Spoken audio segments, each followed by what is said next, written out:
This is Real Estate Copilot. It doesn't matter if you're a client or an agent, I can help guide you through your real estate journey. Get ready for takeoff.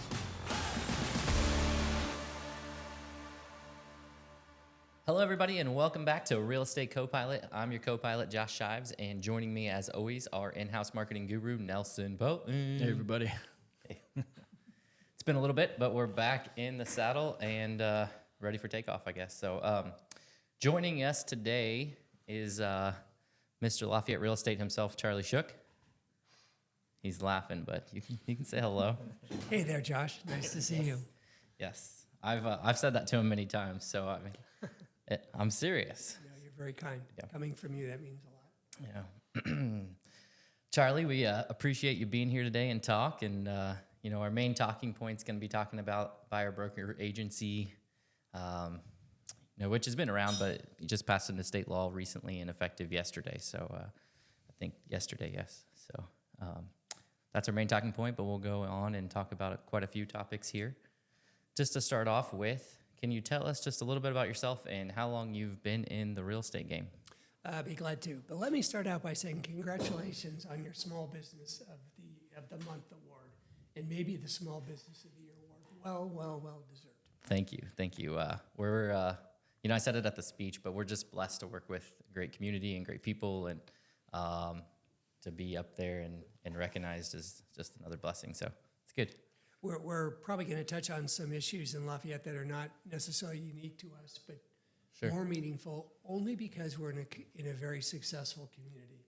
And if we were not adding new jobs, if we didn't have good government, if we didn't have those great folks in West Lafayette, the story would be completely different. We would not have a housing shortage, but we do. We do, yeah. Everything's growing and growth is good. So it's better. It's better than the opposite. Real estate. I've been in real estate since 1989.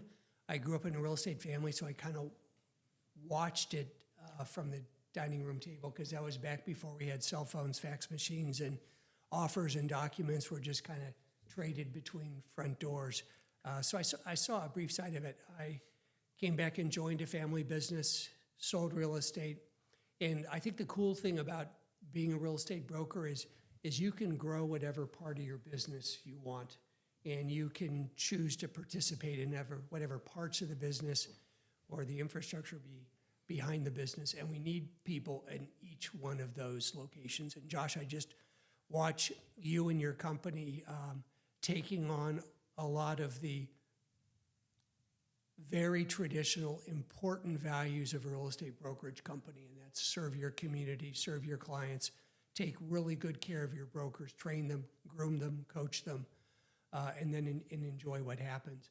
And then you layer on top of it the newer ideas that you bring that I watch and try to implement. It's really just the best of both worlds. yeah, we try to be creative. I think it felt like you have to be creative anymore, right? So, Yep. And this is creative. It's part of the game.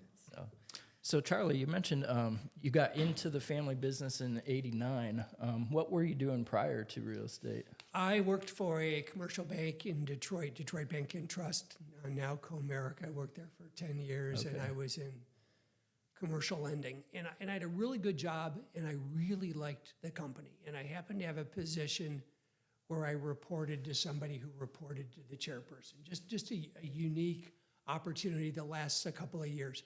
And when that opportunity wound down, I really needed to move into an activity where I needed more growth, more training. Sure. And it looked okay, but it was like paying your dues type of stuff. So I looked at what my dad did and what my boss did, and frankly, I thought our jobs looked more interesting than his.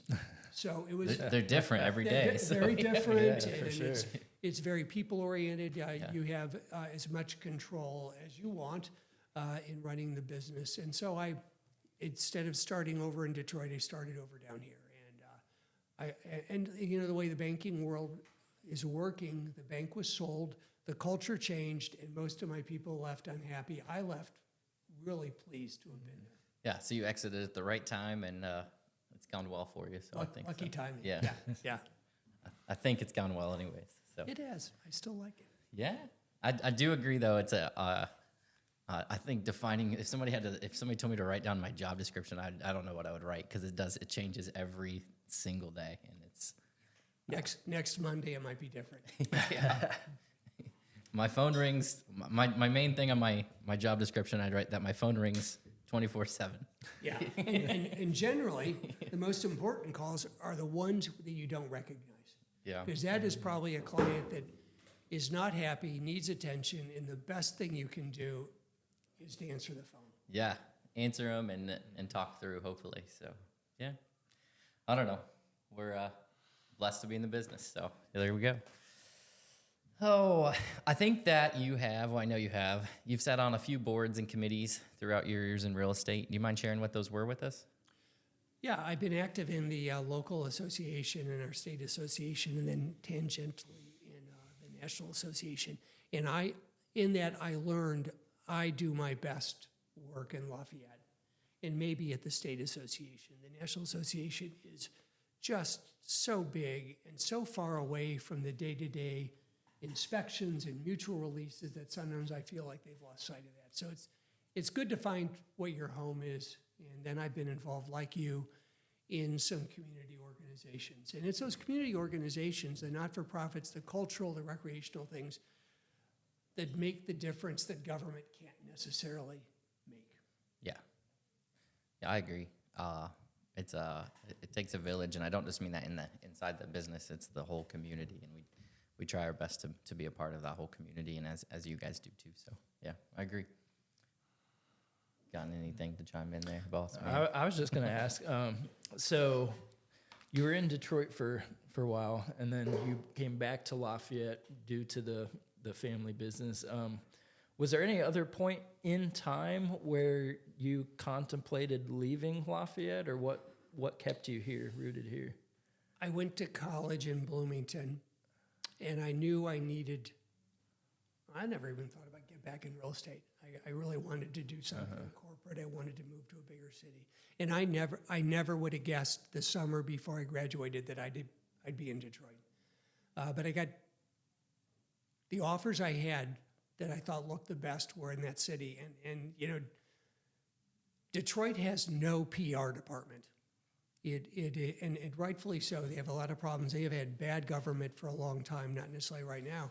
But it is a town that's really proud of itself and don't really care a lot about what other people see. And I was there when the Tigers won the World Series. So that was cool. kind of fun. I'd never been in a city, that had professional sports and things like that. So it was cool to be a part of that.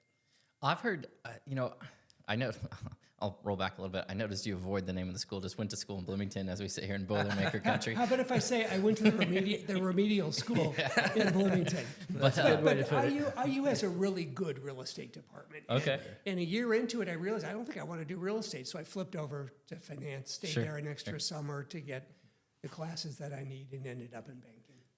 Where I was going with that is, though, but the Boilermaker thing is, I have a lot of friends. I didn't go, but that went up to Detroit for, I think it was Elite 8 at that point game, and had nothing but great things to say about, like, once they were there, and it was like, they didn't know what to expect going in, but it was just, they said it was great. It was clean, it was good, it was fun, and so, yeah, I think. I'm glad to hear that. Yeah. They're really starting over. Yeah, I think so. So that's good. I mean, that's hard. You talk about a job that I would never want is like turning a city around does not seem like a fun job. I wouldn't even know where to start. I guess you start by hiring good people. Yeah. And they've had a history of not doing that. There's been a lot of corruption in government.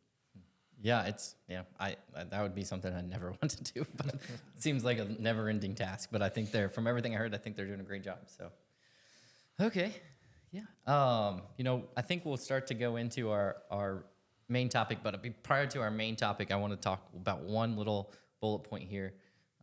Everybody and their brother has heard different things on the news and different perceptions and different statements, and I'd say maybe 10% of them are accurate, but that's beside the point. But in your opinion, prior to this big announcement and this settlement and these changes, what was the next biggest, most significant change that you've seen in real estate in your career? It'd be interesting if you asked me that question at different times. And I would start out by saying switching from sub-agency to buyer agent seemed like a radical change. I Okay. cannot imagine going back to that, and most people listening don't even know what I'm talking about. And then we ran into radon. Oh my gosh, this is going to end real estate. And then high tension lines, and then more recently mold and lead-based paint. And you know, we have survived, and our housing industry has gotten better because we began to identify those things. But none of those really have to do with the structure of the way we buy and sell real estate.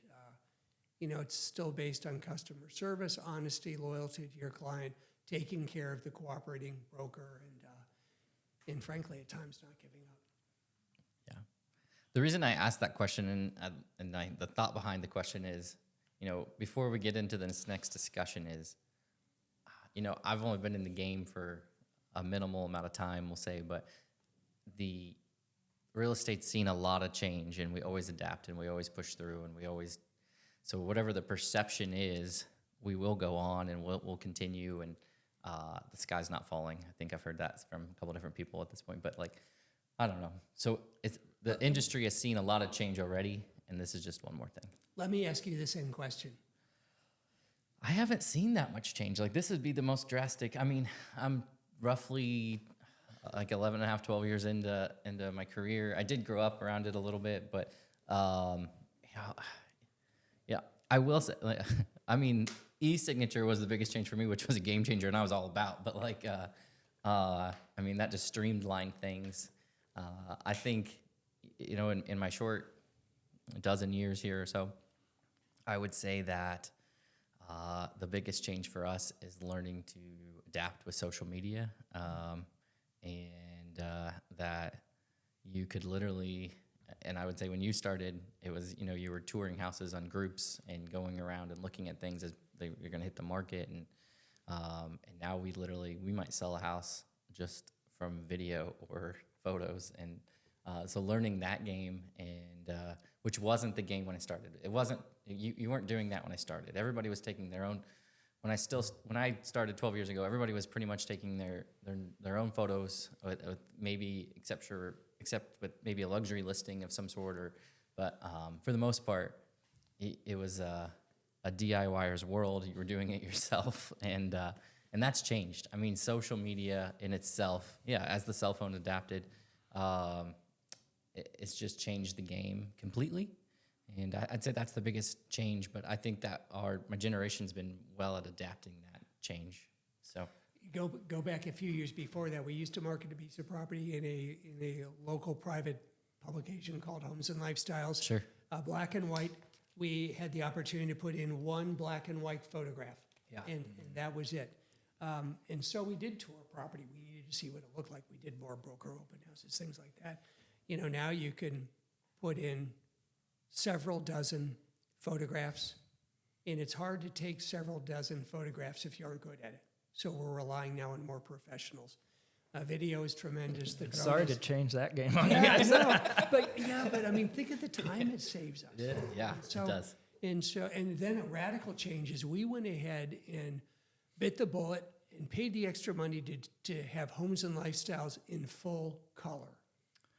Now, I remember back before I even purchased my first home, going to like Payless and picking up one of those home me too. magazines Me too. and I looking looked through through them. Yeah, we had some of our busiest, we call it opportunity times, when you have unsolicited phone calls come in, and it would always be either after the Sunday newspaper or when the new issue of Homes and Lifestyles came out, which was every 2 weeks. Every 2 weeks. Okay. I mean, that publication still went on up until a couple years ago. It just dwindled, and is it still? I don't think it's out at all anymore. Is it? I don't stop at that rack at the grocery store. And Yeah, I gotta go might get some not be there. fireworks when I leave, so I'll let you Yeah, guys know if okay, they're yeah. still there. Pick up a copy for me.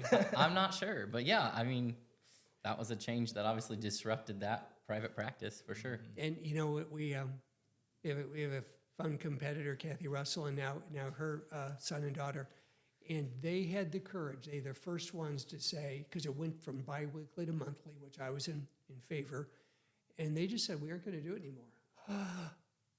And they were trailblazers. They found other ways to market their properties. And when you think of if it comes out once a month and it's a 2-week lead time, you could have a new listing, and it would be 6 weeks before it was in a publication. and it'd be gone. in And today's world. now our sellers want it uploaded before we're back to the office. And we can do it, and we can do it. And they're texting us when it's not there. Yeah, yeah. So it's been a game changer for sure. But I think that overall, almost everyone's adapted at this point. But it's been good. So I will say, I think I was trying to think of other changes.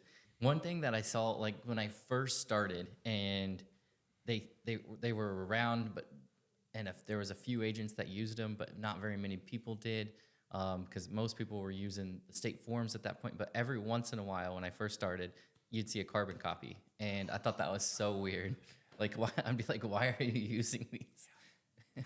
Well, and this a little bit predates me, but think about the closing statement. It was done with carbon paper, and if there was a mistake or something that was renegotiated, you had to kind of wonder, are we willing to sit here for an hour and a half for the new documents to be prepared? Which was kind of an interesting negotiating tool if it's over, $50 or something. Sure. No, let it go. Let's close it. Yeah.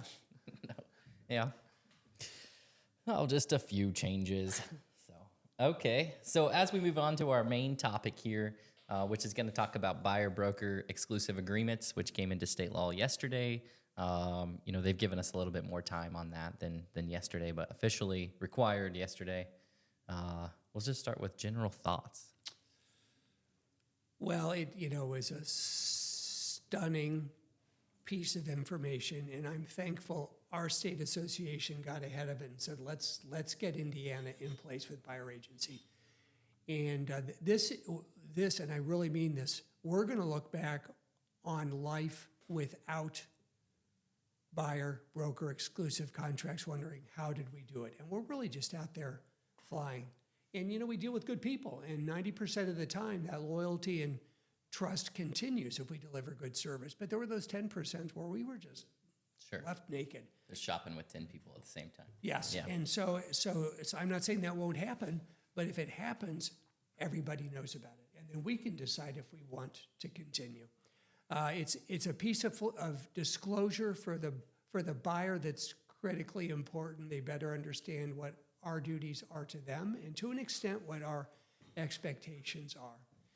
And then it's allowed us a vehicle to talk a little bit begin the conversation about buyer, broker, professional fees, which we often call a commission.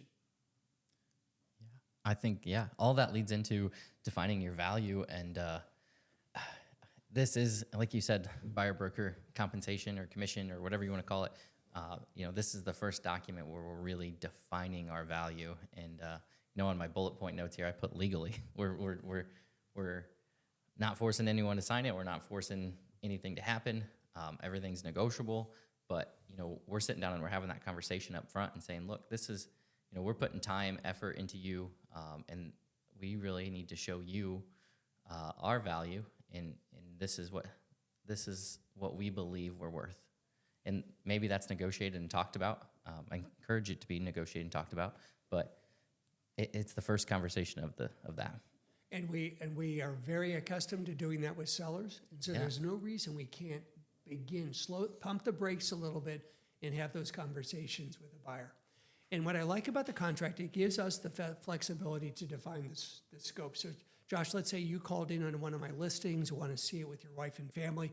I talked to you about this document, exclusive commitment to me. You don't even know me.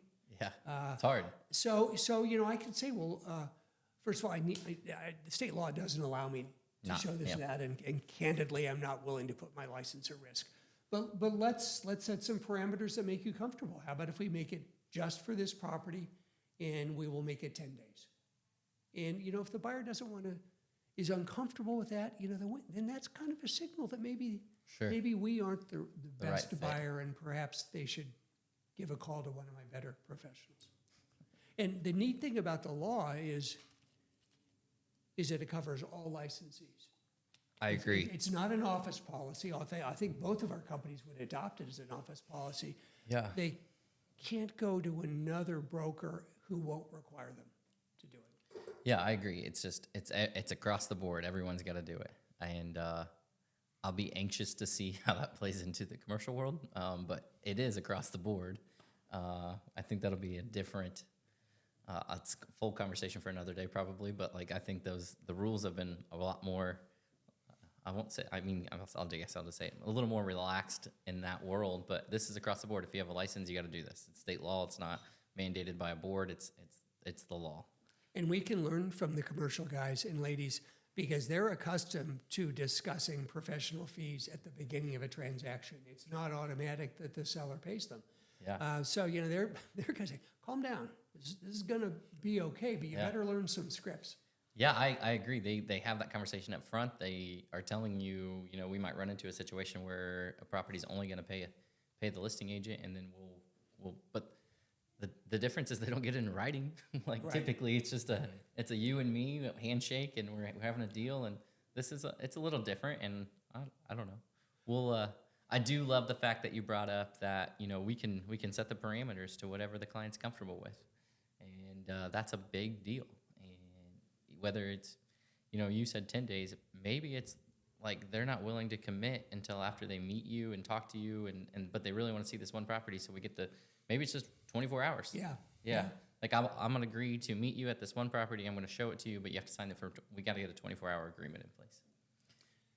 That seems pretty comfortable. Yeah. If I can't commit to something for 24 hours, I probably have some bigger problems. I agree. Yeah. on that. You know, and ideally, you know, I've told my agents that if you do a 24-hour or 48-hour, ideally you're converting that client and you're having the conversation, and maybe you're not. Maybe it's not a good fit. Maybe you meet and you're like, no, but in most of the time, you're having the conversation and you're getting a longer one in place. But agreeing to show one property for like a 1 day or 2 day agreement, I think is perfectly fine. You know, if you liken it to dating, which I am no pro, but generally speaking, when you ask someone out for a date, it's one date, it's not five. That's a If you go on 5 dates Yeah. with You me. need to make a commitment now. Yeah. And I can tell you, I go to St. John's and they've got a lovely sanctuary for weddings. No. The lady who signed up for that is nuts or desperate. Yeah. So I mean, it'll work. I think it'll work. I think that, you know, we've got work ahead of us, and I think there'll probably be some learning curves that we aren't anticipating yet. I don't know what those are, but I'm sure they'll exist. But the form itself is pretty good. I think it's been thought through quite a bit. Yeah, and you mentioned adopting it in our office policy. We're talking to an attorney right now about if can we take the state provided form and our office policy and turn it into one so we can get it all at the same time. And the answer is yes. It's just about if I want to pay to have it done or not. Yeah. And but it's I think that's ultimately. I think that I don't know. I probably want to wait the year out and see if they tweak it at all or not, and kind of go from there. But I think ultimately that's the route we'll go. Instead of having an office policy and a buyer broker agreement for buyers, we'll have one document, and that'll be how we do it. I don't know how everyone else will do it, and that's up to them. But yeah. We're gonna start out with the state document, the state recommended office policy, because there's nothing in it that is inappropriate. But then, like you said, we're gonna learn a lot in the next 6 months, and then realize we need to make some additions to it. Yeah, we use our own in-house office policy, but we are using the state buyer broker exclusive agreement right now. But yeah, I just ultimately I think some of it's repetitive. So I think if we could get to one document, I don't know. We'll see. Now, have there been other states that have been doing it this way for a while before Indiana? My understanding is that many communities have been using buyer agency agreements for a long time, but not to be in compliance with the state law. And, you know, kind of shame on us. We as an industry in Lafayette, without colluding, it would have been probably valuable if we had a trailblazer. Yeah. Went out there and got it started. But, you know, we are where we are, and we're in it. I mean this in a good way, but we're all in the same boat right now. And when you're in a boat, you begin talking to people that you didn't know before. Yeah, and you learn things from everybody, and you pick minds, and you figure it out. And you know, this whole thing, you know, started with the general topic of cooperation. I'll say that, but cooperation is so good in this community, and you get to learn things, and I've had the opportunity to pick so many different people's brains and learn from people, and that's cooperation to me. And it's what makes the world go around, and especially in this business.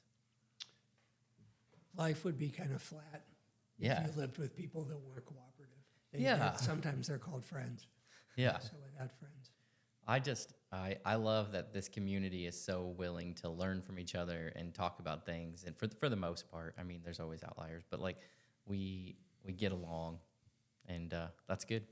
And you can disagree on a lot of things and still get along. And I think a lot more people need to learn to do that. But whatever. And it's interesting, Josh, because sometimes we are given the duty as an agent for either party where we have to deliver news or a decision on the part of our client that we do not think is a good decision. Sure. But I sometimes use the script, Josh. My job is to call you and tell you something that is not going to be easy for you to hear. Yeah. And you may be upset about it, but here we are. So the signal is don't take it out on me without betraying my client. Yeah, because I'm required to do this. I have to protect my client's interests. They're asking me to do it, and I'm going to do it. And sometimes it's tough, and that all boils down to the cooperation and the relationships. And we're blessed to have great relationships in this community for the most part. And I think everyone understands that situation you just said. With that said, there's times where people blow up, and you let them blow up, and then maybe wait 12 hours and call back. And, when those things happen, it kind of reminds me that if we relied on the clients to deal with some of these issues that are often emotional. Yeah. Because, as a seller, you can take it kind of personally that I've been accused of this deficiency. And I don't know that buyers and sellers without the lubricant of brokers would be able to have those conversations and then continue talking to one another. Sure. Yeah, because your heart's in it. Yeah. Yeah. Okay. I have one other bullet point here on our thing about protecting commissions, and that this document protects our commission, and it boils back to that first thing where we're defining our value, and we're having the upfront conversation about our worth, and there is a cost to us to do this for you, and there's a time commitment, there's a loyalty commitment, there's several other things that we're doing in the background every day for you or for a client, and now we're protecting our commission or our right to be compensated for that time, and which is good in my opinion. I'm having some work done in my bathroom, and the contractor came back with a proposal. So before before he buys the first cabinet, he wants to make sure I'm all in, and I accepted it. Sure. We didn't. And we run into these problems with builders. The problems are when they weren't doing written change orders and things like that, and then the number comes up at the end. And that's kind of how we've been operating. So this will be good. Yeah, I agree. Would you have something you looked like you were going to say something? It's kind of beyond me. Oh, okay. No. I was going to mention when I first purchased my home, my first home, I think all of this was just a unspoken agreement that we had with our buyer's agent that, okay, we're not paying you, but you're getting paid out of the commission of our purchase. So, and we're not going to cutthroat you and go find a different agent. All that was just kind of unspoken. Handshake deals. Yep. Yeah. So I don't know. This document, it protects us, it defines us, and overall, I think it's going to be a good thing. And I agree. You said it earlier. A year from now, we'll look back and be like, "This was easy. This was an easy change." Maybe not easy. That might be the wrong word, but this is makes sense. I think that's probably better than easy. This decision made sense and has worked out well. I hope, anyways. And we wouldn't want to go backwards. Correct. Yeah. Because right now, maybe last month even, but especially like 6 months ago. A lot of agents were just, willy-nilly, like their phone rang about a listing. They wanted to go see it. They met them and boom, boom, boom, boom, boom, boom. Mm-hmm. And you're supposed to have the office policy before you're even showing them things. But I would venture to guess that, and I just don't want to know a lot about the. I would venture to guess that that didn't always happen before you walked in and showed a property. And I'm not saying it did or didn't, but I would say if you're in your car and someone calls and they want to see this house and they want to see it in 15 minutes, it's empty and they're ready to go and they're pre-approved, and I'm guessing you just went and showed the house, and that can't happen now. But Right, and then think of all the security issues. Yeah. You know, going into a vacant house with someone you That don't know. never met. Never, and don't have their name because we've done no documentation. yeah, so I'm not saying it should have happened that way, but I'd be willing to bet that it did in this community and every other community for that instance. But If we had that bet, I would want to wager on the same side as you. So yeah, okay. Moving on a little bit, you know, all of this stemmed from one other subject, and the subject was the lawsuit. And I'm not really going to get into the lawsuit as much in this podcast. We can touch on it if you'd like, but you know, in August, kind of hand in hand with these buyer broker agency agreements, we're going to switch gears and have no advertised commissions. But that doesn't mean, for a buyer broker, that doesn't mean that those don't exist. It just means that they're not advertised anymore. And what's your general thoughts on that? Well, to start out with, the method and the amount of money being paid to the buyer agent through the transaction, but from the seller, Sure. was not really discussed beyond the dining room table of the listing broker and the seller. And I could see why the seller felt they did not have a lot of opportunity to negotiate that buyer agency number. It's a touchy subject. It's a I know. touchy, and candidly, you know, the way our MLS policy was set up, the field did not allow for a zero. So that does feel like there's a little bit of constraint of trade going on. Sure. Shame on us. I think we should have loosened that a long time ago. But it does now give the seller the opportunity to say, you know, I'll pay for my side, but I really want the other side of the transaction to pay their commission. And we're fully set up for that. We will be fully set up in August for that to happen. Right. And then it will be on the It can be buyer. zero now, just for the. Yeah, it just can for be the- zero yeah. now. That software change was made.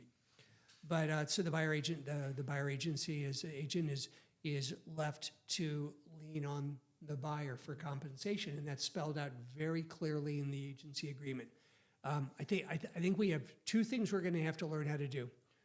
One is the way the system was set up is the offer of the buyer agency offer was a unilateral offer of cooperation. So there was no picking who gets it and who doesn't. So we're going to have to just be really careful that we don't allow there to be any perception of fair housing issues or DEI issues as that Agreed. buyer agency is delivered. Second, our code of ethics have said that buyer agents cannot discriminate on the property that we show to a buyer based on what the compensation is going to be. And that's well and good. Nowadays, if the number is zero, then we have an opportunity to say to the buyer, this is one of the instances where our compensation that we've agreed to is going to come from your side of the transaction. Are you okay with that? Yeah, and that needs to be an upfront conversation before you even walk in the house. Yeah, and probably. they may say, no, we can't afford this house Yeah. if that's going to be the case. No problem. I just wanted to find out. So I think that's a positive. The negative is with first-time home buyers, and all three of us have been first-time home buyers. And I'd be willing to bet that after that closing, we had only a few nickels left in our pocket. Yeah. So it was- there is no way I would have had the money to pay a buyer's agent. We're going to need to find a way to work around that. And some of it's going to be coaching to the seller that if you really want to have broad showings, you may need to give the buyer some assistance by funding the commission. But it's again, their We're willing to decision. negotiate it We're at least. willing to negotiate it, and we have stuff in place for that. So, and then the VA discourages would be a light way of saying discourages the veteran from paying that fee and they're in the process of trying to find a workaround for that. Yeah, and then I mean, I've read a couple articles on that. They're going to temporarily suspend that rule in August, so to allow that program to keep going, because it could still keep going either way, but we would have to have the conversation of, when they came into a house that wasn't willing to pay a buyer broker, and that they could do that house wouldn't be able to be funded by that program, basically, or represented by us. So, And not to be preachy, but that was not the spirit of why the GI Bill and VA loans were established, to give a pat in the back and lifetime thank you to those who served, which I didn't. I did not either. My dad did, but I did not, and more gratitude to everyone that served all the time. So, but yeah, I think that temporary suspension for them to figure out what they're going to do and how to move forward correctly is the right move. No fast decisions. Just we're just going to suspend the rule. I think that's right, and good for them, because I won't say that government gets it right every time first try. And the good news is we don't have to figure it out. Yeah, that's right. That's a different committee. Yeah. than So the one we're on. so that's good. Yeah, I think that having those conversations about that buyer broker agreement and up front, and this person's offering zero. Now, I will say, even if, in my opinion, I'm not an attorney, I'm not a real estate I'm a contract expert or anything like that, but in my opinion, if they're offering zero, the seller, the buyer could still, if they adamantly want to write it, and that's what they tell us to do, and they want to try to negotiate, they still can. It can be negotiated in the contract. So just because it's advertised at that, and if the buyer wants to do it, we can negotiate it or try to.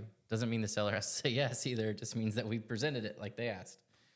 An analogy would be we have a lot of buyers who don't pay full price, Yeah. even though the seller said this is what it's going to take, and we write those offers up and Every find a way day, to right? negotiate. Yeah. So I kind of view that decision, no, we're not going to pay, as the beginning, can be the beginning of a negotiation. Absolutely. Yeah. Because, sellers say all the time, I'm not taking less than this exact line. And then an offer comes in for $2,000 less, and they're like, oh, yeah, I'll take that. So, I mean, everything's negotiable. I think that's the general meaning behind all of everything. So, which is good. Moving forward with that, we talked about that a lot already in the conversation, but moving forward, you talk about a year from now. I think a year from now, it's going to be the same thing as the buyer broker. We're going to be like, okay, this works. This is fine. Sky's not falling. Everything's good. Real estate continued. I think that the majority of transactions will still offer compensation. Again, that's compensation of some sort to a buyer broker, and that's just an opinion. That's Josh Shives' opinion. That's not anything else out there, but I think that that's good for business. I think sellers know that that's good for business, and as long as we teach the value of the buyer broker and we continue to teach the value of the buyer broker, I think that real estate as we know it will still continue for the most part. And what's kind of good news is there's reason to believe the economy is going to improve. Yeah. So we're not going to have those issues hopefully a year from now, that we're kind of fighting right now. Yeah, I think so. I think that everyone that's paid a lot more money than me projects that. I think what you're hinting at is rates, and I'll say it, but again, opinions, no facts, but there's a lot of people that are paid a lot more money than me that predict that we'll see rates go down. Will they go down to a couple years ago? Absolutely not. But will they trickle down a little bit? I think so. And that'll be good for everyone, I think. So for the most part, maybe not for the Fed, I guess. Maybe not as good for them. But Yeah. They do their own math. They do their own math. So, okay. Just as a final topic here, I would love to hear the funniest real estate story you have from your career. Okay, Josh gave me a head start on this one, and this one comes to my mind. We were the listing agent for a piece of property in Tippecanoe County. We had a cash buyer that I think we also represented, and it was closed by an out-of-town title company. So we had a mobile closer come into our office. Sure. And got to the end of the transaction, which with a cash deal doesn't take a long time. And the closing agent said, okay, now's the time to provide that cashier's check. And the buyer said, and my father was in the room, have you received a Federal Express package for me? Well, you go out and check. Sure. We had not. And we asked the typical questions, where is it coming from? Is it coming from a bank? And said, no, God told me he would provide the money. So, my spiritual life means something to me, but I've never been spoken to that way. It's pretty direct. Yeah. So being good brokers, we said, well, let's wait 24 hours. And got together the next day, and the buyer said he had a vision that the white Bronco was trying to get into the corral, and there were black horses in the corral that represented the dark side of the world, and he didn't come in. And couldn't help but ask, who was the dark force? And he pointed to my dad. And it was an out-of-town seller, so we got to call the seller and say, We're not closing. we're not closing. And we're not closing, period. It's not being delayed. Yeah. So, Wow, that's pretty Tough conversation right there, right? That was before we asked for proof of funds letters. Sure. And so I have this funny story to tell. When a buyer's a little bit offended by that, well, let me tell you what happened. Yeah. And Totally makes sense now. Yeah, it makes sense. Oh, okay, I get it. When did proof of funds is something I've just been accustomed to like my whole career. When do you think that kind of shifted to where we just took your word? Hey, Yeah. I've got $2 million ready to go right now versus. This was in the early 2000s that it happened. Okay. During the what I'll call the recession. Okay. Yeah. That's a fun story. So I think a proof of funds are there for a reason, and you just gave us one of them. Just because you show up in an Armani suit doesn't Yeah. cover you. Yeah, that was on a credit card. Somebody else's. Yeah. We take Amex. Well, that's a good story. Well, wait. What's yours? Oh man, I have to come up with a funny one. Yeah. I don't even know. You put me on the spot. I didn't come up with a funny story for this podcast, so I at least give you a heads up. Funny story. I don't know if much tops Adrian's, the one she told us last time. Yeah. Where a deer had jumped into a property. Yeah, that wasn't me, but I have heard that when the deer gets inside, they just freak out. well, I don't think it made it all the way, and it just jumped through the window, cut it. But there was, I think, Oh, I thought the police took care of it inside. was it inside though? She said there was blood everywhere. Yeah, But I don't know if it. Yeah, it was. it's So crazy. that was Adrian. I think she's here. Yeah, I don't have a funny story, man. I'm trying to think of one off the top of my head. I'll have to come up with it and then text it to you later because I'm not sure. I'm failing here on my own podcast. In your next podcast, would you be saying Yes. we had a piece of business we didn't I need to in the finish last one? this. Yeah. I came up with one, guys, and that We would got be content for next time. that would be great. So yeah, failing. You got a funny one? No, I mean, with me going into different areas of town and properties, kind of like you were talking about, not knowing who or what to expect when you go into a vacant property. I think the craziest one is, so before I was with Reiko, I was just an independent photographer and had this agent like, yeah, I have a property. It'll be ready to go at this time. And then day of, she's like, so the tenants will be there to help you. And that was the first indication.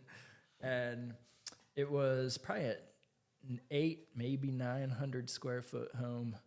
There were 7 people and a pit bull there to help me arrange furniture to get the best photos. So yeah, that was pretty wild.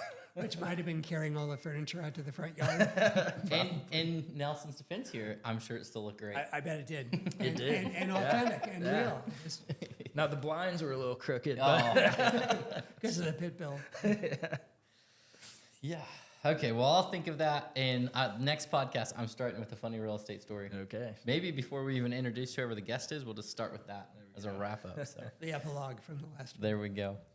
Well, Charlie, we truly appreciate you coming over here and doing this with us and talking and chit-chatting. And we try to keep it informal and fun, and hopefully you had a little bit of fun. So, ladies and gentlemen, Mr. Real Estate himself, Charlie Shook, thank you. Thank you, Josh.